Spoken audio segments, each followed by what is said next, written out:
How does one know when they lose themselves?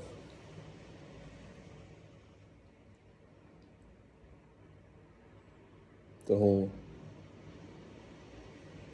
nature of losing oneself is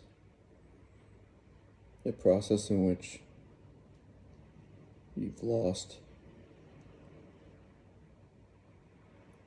a perspective on who you are.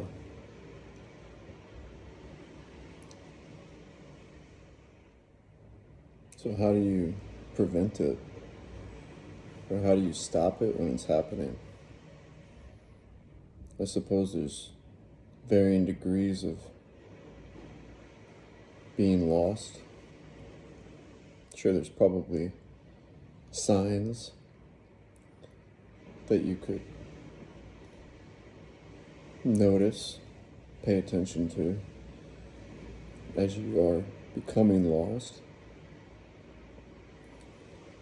Or maybe there's a prior history where you've been tempted to follow paths or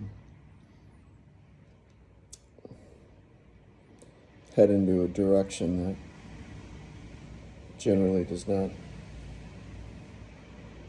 lead to a good spot. So I guess it would be like early mile markers.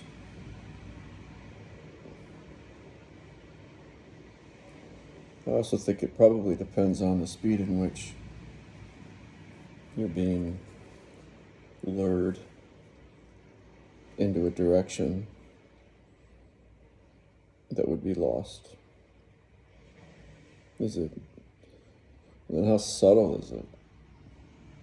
Maybe it's a new type of pull. Maybe it's a new type of stress or type of person, experience, trauma, something that you've never really experienced before. I mean, what's the chances that you could recognize that you're going to become lost? Which, I mean, what is being lost? It's being disconnected to that which is your authentic self, and when we're disconnected from that which is our authentic self, we drift. And I think ultimately we probably just feel lonely, and scared, and insecure. And we won't always feel lost, but the overwhelming feeling is that instability and insecurity, because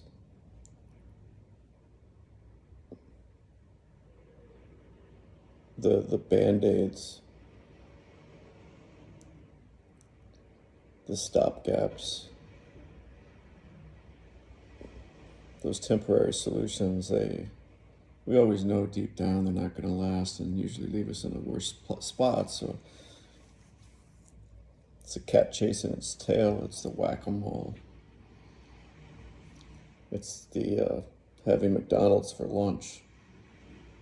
We know it's going to leave us feeling worse, but it sure does feel good in that moment. And in that moment, that temporary satisfaction, it really drowns out all the other future consequences.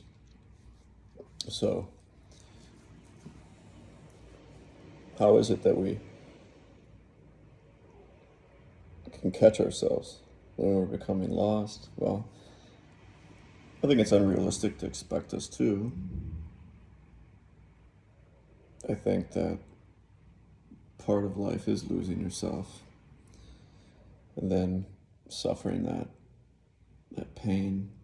And through that pain, we have a choice. Do we learn from it and adjust? Or do we, like idiots, continue to endure it? It's a process. And it takes a certain amount of humility and depth and courage to engage in that process, because and maturity, if we are blaming others for our being lost constantly, well, chances of us not repeating certain patterns, not falling for certain guideposts that are clearly fraudulently manufactured or sabotaged to point in the wrong direction. We're not going to learn from those things if we're blaming others all the time.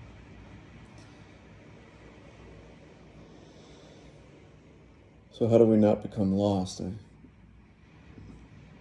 suppose maybe it has something to do with taking it all the way back to the fundamentals of what it means to experience being a human being.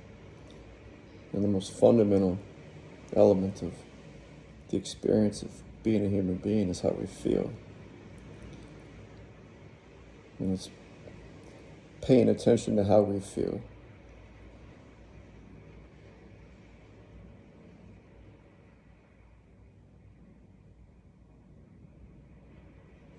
And having some historical context around how we feel and how we act.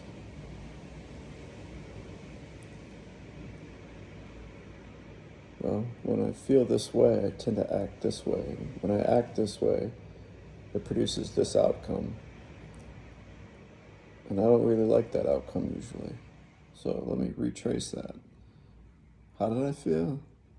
How did I act? And what was I thinking? And when does the thinking even come in?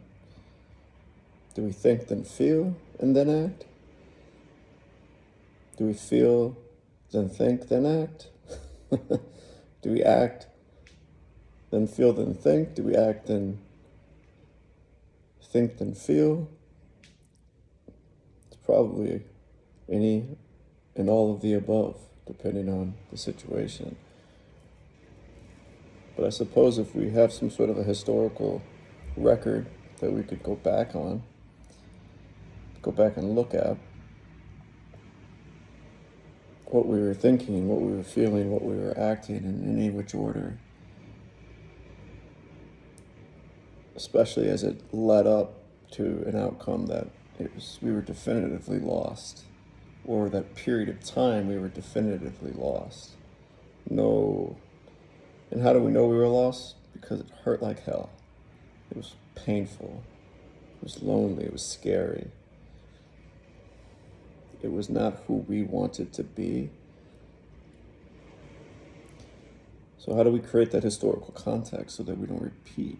Because it is damn hard these days to slow down. It's damn hard to sit with our thoughts and our feelings long enough to reflect. So how the hell do we do it? Well, you can't put it on autopilot. The Apple Watch isn't just going to do it for you.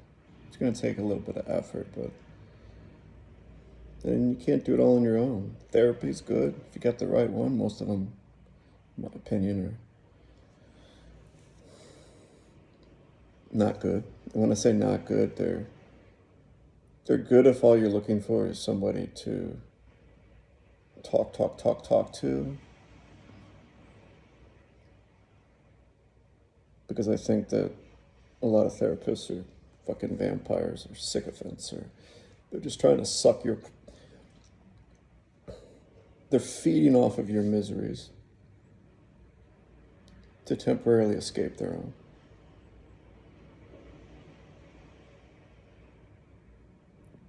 I think the authentic therapist is a rarity. It's a true rarity. But anyway, therapist is one, record keeping is another. Finding time to pause and reflect. Making little videos, audios, writing something down. Getting it out. So how do we prevent ourselves from being lost? How do we know when we're becoming lost? Well, we don't, a lot of times.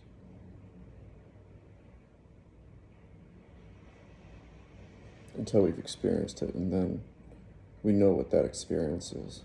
Now it's on us to retrace. But you're never going to prevent being lost. I mean, life throws too many uncertainties and curveballs at you to prevent it. But we sure can work on some tools, techniques, skills, habits that mitigate the extent in which we become lost and the extent in which we suffer pain. But it's got to be, you got to have one or two caring people in your life that know you through and through.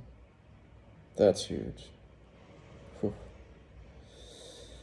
You got to have the ability to want to be honest and admit, you're doing your part, that you're steering you in the wrong direction. It's not everyone else's fault. And you gotta slow down. But I'm no expert by any stretch. So when I say you, I'm really talking to me. But maybe me and you in somewhere are like